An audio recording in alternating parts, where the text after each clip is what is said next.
एक समय की बात है। पहाड़ों की ओट में बसे कर्मपुर नाम के एक अत्यंत सुंदर और समृद्ध गांव में माधव नाम का एक परम संतोषी, ईमानदार और परोपकारी जुलाहा रहता था।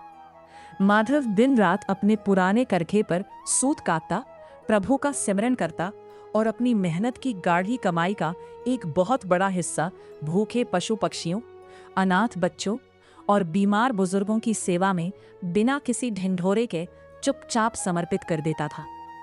वो निस्वार्थ भाव से गुप्त दान किया करता था। जब उसे कर्मपुर गांव के दूसरे छोर पर सुखदेव नाम का एक अत्यंत धूर्त, लोभी और हृदयहीन बड़ा व्यापारी रहता था। उसने पूरे इलाके में सूदखोरी का जाल फैला रखा था। वो बेसहारा विधवाओं के सोने के गहने नकली बताकर हड़प लेता और भूखे मजदूरों से 18-18 घंटे काम करवाकर उन्हें चंद कौड़ियां थमा देता था।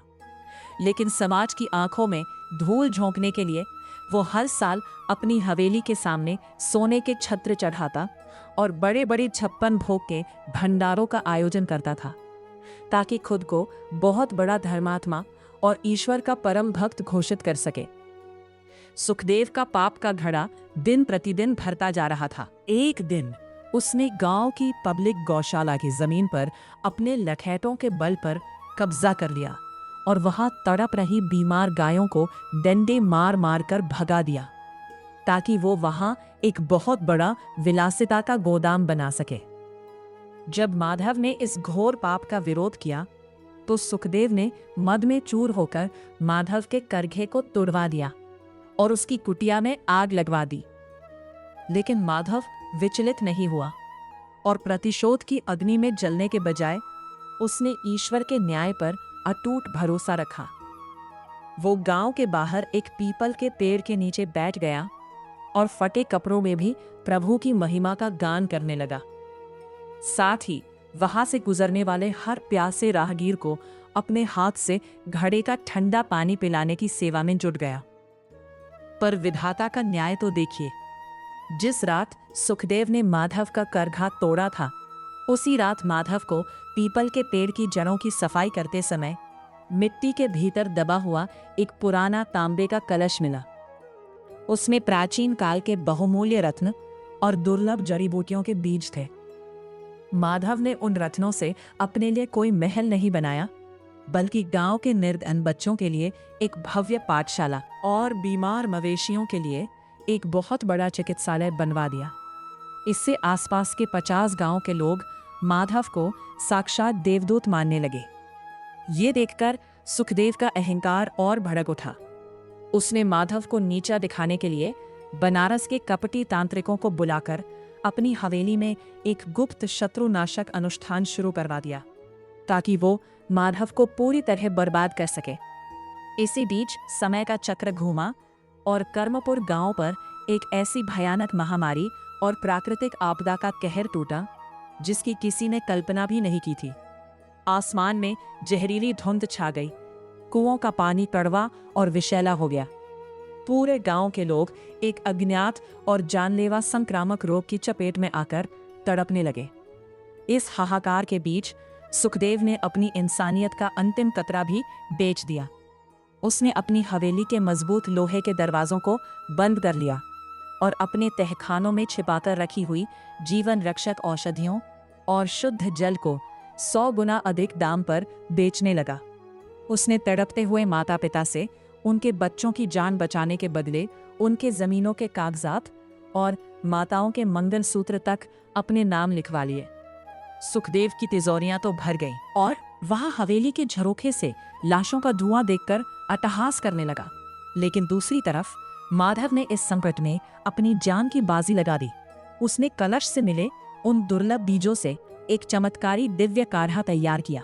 अपनी जान की परवाह किए बिना वह दिन रात महामारी से ग्रस्त मरीजों के बिस्तरों के पास बैठकर उनकी सेवा करने लगा। चिकित्सालय के द्वार 24 घंटे खुले रहे और हर गरीब अमीर को मुफ्त दवा और भोजन बांटा गया। कई रातों तक न सोने के कारण माधव की आंखें लाल हो गईं, पैर सूज गए, पर उसका ईश्वर पर भरोसा रत्ती भर कम नहीं हुआ। तभी एक दोपहर जब सुखदेव अपनी हवेली के गर्भगृह में बैठकर अपनी नई चांदी की तिजोरी की पूजा कर रहा था, अचानक विधाता का वह अंतिम और अकाट्य कर्मों का लेखा जोखा साक्षात प्रकट हुआ। आसमान में बिना बादलों के ही एक भयंकर आकाशीय बिजली कड़की और वह सीधे सुखदेव की उस 7 मंजिला हवेली पर जा गिरी। बिजली गिरते ही हवेली के भीतर रखे बारूद के अवैध भंडार और शराब के पीपों में भीषण आग लग गई। देखते ही देखते सुखदेव का वह पूरा साम्राज्य, सोने की तिजोरियां, कपट से लिखवाए गए कागजात जलकर राख हो गए। सुखदेव जान बचाने के लिए भागा, पर उसकी हवेली का भारी लोहे का जलता हुआ दरवाजा सीधे उसकी पीठ पर आ गिरा, जिससे उसकी रीढ़ की हड्डी टूट गई और वह उसी सुलगती हुई राख और कीचड़ में तड़पने लगा। उसी रात महामारी के खतरनाक वायरस ने उसके शरीर को जकड़ लिया और उसके अंगों में सड़न पैदा हो गई। जिस जमींदार के आगे पूरा इलाका सिर झुकाता था, वो आज रास्ते पर लावारिस तड़पने लगा। इसके विपरीत कुदरत का चमत्कार माधव की कुटिया के पास दिखा, जहां महामारी का एक भी अंश नहीं पहुंच पाया। माधव के काढ़े से पूरे गांव के हजारों लोग स्वस्थ हो गए। अगले दिन सुबह पूरे गांव के लोग कृतज्ञता के आंसुओं के साथ माधव के चरणों में वंदन करने इकट्ठा हुए। तभी उन्होंने देखा कि दूर सड़क पर घिसटता हुआ मलबे से सना एक कंकाल जैसा इंसान रेंग रहा है, जिसकी जीभ प्यास से बाहर निकली हुई थी। गौर से देखने पर पता चला कि वो कोई और नहीं बल्कि अहंकारी सुखदेव था। सुखदेव ने जब माधव के चेहरे पर वो अलौकिक ईश्वरीय तेज देखा तो उसका सारा अहंकार चूर चूर हो गया। वो फूट फूट कर रोते हुए माधव के पैरों में गिर पड़ा और बोला, हे परम संत माधव, मैंने जिंदगी भर धर्म का केवल ढोंग किया, लोगों को लूटा। आज मुझे समझ आया कि ईश्वर की लाठी में आवाज नहीं होती, पर उसका प्रहार अचूक होता है। मेरे कर्मों का लेखा जोखा मेरे सामने आ गया है, मुझे शरण दे दो। परम दयालु माधव की आंखों में करुणा के आंसू आ गए। उसने बिना किसी पुराने प्रतिशोध के सुखदेव को अपने हाथों से उठाकर छाती से लगा लिया, उसे शीतल जल पिलाया और गंभीर स्वर में कहा, हे भाई सुखदेव, दुखी मत हो। ब्रह्मांड का एक शाश्वत नियम है कि मनुष्य चाहे जितने गहरे तहखाने में बैठकर पाप करे या महलों में बैठकर पुण्य का दिखावा करे, समय की बही में हर एक विचार और कर्म का हिसाब बिल्कुल सटीक तरीके से दर्ज होता है। विधाता हर मनुष्य को उसके बोए हुए बीजों के अनुसार ही फसल काटने पर मजबूर करता है। इस चमत्कार को देखकर पूरे गांव की आत्मा शुद्ध हो गई। सुखदेव का हृदय परिवर्तन हो चुका था और उसने अपनी बची हुई जिंदगी अनाथों की सेवा में बिताने का संकल्प लिया। कर्मपुर गांव की इस घटना ने आने वाली पीढ़ियों को यह अमर संदेश दिया कि संसार में किसी के साथ छल ना करना, ईमानदारी की कमाई पर संतोष करना और पीड़ित जीवों के प्रति दया भाव रखना ही सच्ची धार्मिकता और परम सनातन सत्य है, जो अंत में हर असत्य और अहंकार पर विजय दिलाती है। तो दोस्तों, आज की यह कहानी यहीं पर समाप्त करते हैं। आशा करते हैं कि आपको यह कहानी बहुत पसंद आई होगी।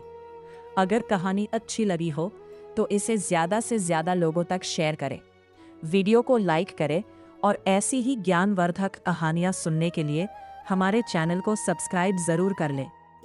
पूरी कहानी सुनने के लिए आप सभी का बहुत बहुत धन्यवाद।